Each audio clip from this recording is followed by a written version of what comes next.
Oke, rekan-rekan. Lalu sekarang kita biasanya kalau kita menyusun sebuah cara menyelesaikan masalah atau bahasa kerennya adalah algoritma dalam menyelesaikan suatu permasalahan, maka kita akan buat dulu cara berpikirnya ya. Bagaimana paradigma berpikirnya untuk kita menyelesaikan permasalahan tersebut. Ya. Eh, nah, mungkin saya tutup dulu begitu. Nah, ketika kita menyelesaikan masalah, kita buat cara menyelesaikannya ya, alur berpikirnya. Nah, salah satu model yang biasa digunakan untuk menggambarkan cara berpikir itu adalah flowchart. Nah, maka kita akan coba diawali dengan membuat flowchart terlebih dahulu. Oke, nah dalam menyelesaikan suatu permasalahan hampir selalu kayak gitu-gitu aja ya cara menyelesaikannya, yaitu sebagai contoh kita mau mau bingung nih, kita mau makan di mana begitu ya. Nanti siang atau mungkin kalau ingat kampus, kira-kira makan makan siang di kampus sebelah mana, di warteg atau di rumah makan Padang atau di pecel begitu ya, atau di makan bakso begitu ya.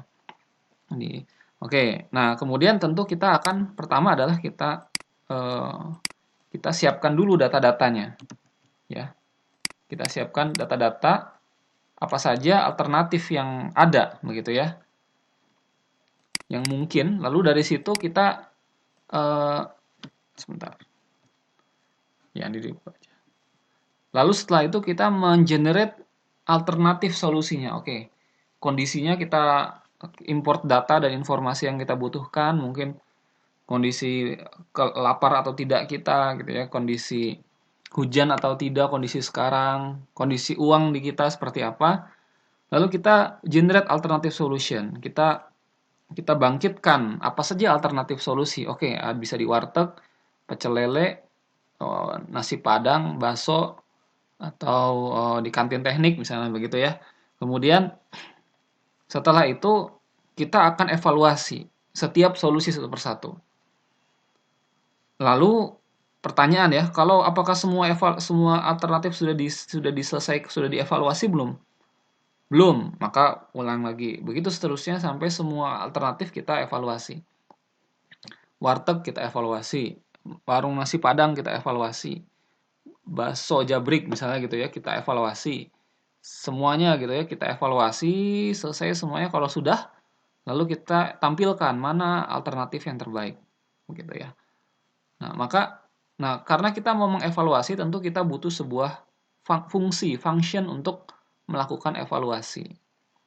Ya mungkin kita buat sebuah rumus ya. Kalau misalnya eh, harganya di atas 10.000 maka saya tolak gitu ya. Kalau harganya di bawah 10.000 dan kemudian saya cek menunya enak atau tidak, ya itu adalah fungsi yang kita buat ya untuk kita memutuskan. Nah, jadi begitu ya cara kita dalam menyelesaikan permasalahan dalam kehidupan ya kurang lebih mirip-mirip seperti ini. Ya. Kita bangun cara kita untuk menilai atau mengevaluasi, lalu kita gunakan fungsi evaluasi tersebut, lalu kemudian eh, ya kita evaluasi setiap alternatif, lalu kita tampilkan hasil evaluasi tersebut mana yang terbaik. Oh, ternyata yang terbaik adalah makan di nasi Padang misalnya gitu ya. Tapi menunya hanya 10.000. Wah, gimana caranya tuh ya? Jadi eh, kita cari cara seperti itu. Oke, rekan-rekan. Nah, cara berpikir ini pun yang akan kita gunakan dalam menyelesaikan permasalahan tadi. Kita import data dan informasi semuanya, lalu kita generate alternative solution. Yang tadi kasus yang tadi ya, mulai dari X sama dengan, kalau saya akan memilih dari min 100 sampai X sama dengan 100. Dicoba satu persatu nanti, lalu saya buat sebuah fungsi untuk mengevaluasi X tersebut, lalu dievaluasi nilainya sehingga saya dapat performansi setiap X. Kalau X-nya segini, Y-nya berapa? X-nya segitu, Y-nya berapa? X-nya sekian, Y-nya sekian. Dan begitu seterusnya, lalu saya akan tampilkan bahwa ini adalah X yang terbaik. Bahwa kenapa? Karena menghasilkan Y yang terbaik sebesar sekian. Oke, nah sekarang kita akan coba eh, menuangkan cara berpikir ini ke dalam Python programming ya.